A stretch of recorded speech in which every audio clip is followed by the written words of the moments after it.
April 1982. In the cold, rough waters of the South Atlantic, a crisis is exploding. Argentine forces have invaded the remote Falkland Islands, a British territory for 150 years.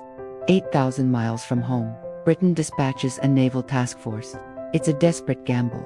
At the heart of this fleet are 2 aircraft carriers, and on their decks rests a new, unproven weapon, the Sea Harrier jump jet. The world is watching. On paper, the British pilots are massively outnumbered and outgunned. Today on the deep dive, we're going to look at one incredible mission that proved the skeptics wrong and cemented the Sea Harrier's legendary status. The odds were not in Britain's favor. The Argentine Air Force was a formidable opponent, equipped with modern French-made Mirage 3 fighters and veteran A-4 Skyhawk attack jets. We have first-hand accounts from the pilots who were there. Lieutenant Commander David Morgan, a Sea Harrier pilot, later recounted the stark reality. The Argentines could field about 180 fast jet aircraft against our 21 Sea Harriers. They had the Mirage 3, which had twice our speed, a 50% height advantage, and a missile with a head-on shot twice as long as the Sidewinders we were carrying. We knew we were going to have a hard job. The Sea Harrier's secret wasn't raw speed. It was its revolutionary STOL capability: vertical, short takeoff and landing. This allowed it to operate from the small decks of the carriers, but in a dogfight against faster jets, it was the underdog. 10 weeks into the war, on June 8th, the situation was critical. Morgan and his wingman launched from the carrier HMS Hermes and headed towards the islands on a combat air patrol. What they found was a horrifying scene. 2 British support ships, the Sir Galahad and Sir Tristram, had already been attacked by Argentine Skyhawks and were burning. Morgan's first thought was that the Argentines would be back to finish the job. For 40 long minutes, the 2 Harriers kept a nervous watch over the smoky wrecks. Then, it happened. To my absolute horror, I saw about half a mile to the east, a line of 4 aircraft, obviously running into attack. The only imperative now was to try and shoot down those aircraft. It was a flight of 4 Argentine A-4 Skyhawks, lining up for another bombing run. Morgan had just seconds to react. Years of training took over. He dove on the formation from above. I locked the missile onto him, fired it immediately.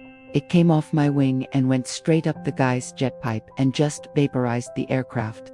1 Skyhawk down, but 3 remained.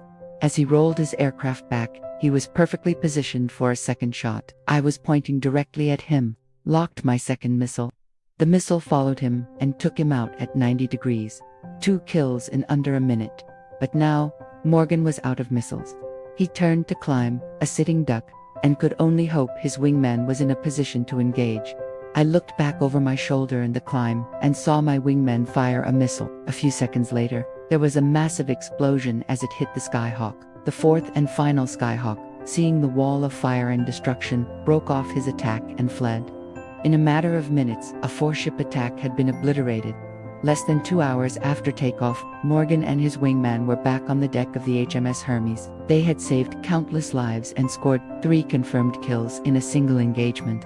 This mission was a microcosm of the entire air war. The Sea Harrier, once the underdog, had proven to be a devastatingly effective fighter. By the time the conflict was over, the whole world thought the Sea Harrier was great. In fact, the Argentines started referring to us as La Muerte Negra, the Black Death. If they knew Sea Harriers were in the area, they would quite often turn the raids back. The final statistics were staggering. Throughout the conflict, Sea Harriers achieved 21 confirmed aerial victories against enemy aircraft without suffering a single air-to-air loss. A perfect 21-0 kill ratio. They had achieved total air superiority against a numerically superior enemy. The Sea Harrier's success in the Falklands wasn't just about an advanced machine. It was about the skill and courage of the pilots who flew it, turning a technological gamble into a legendary military triumph.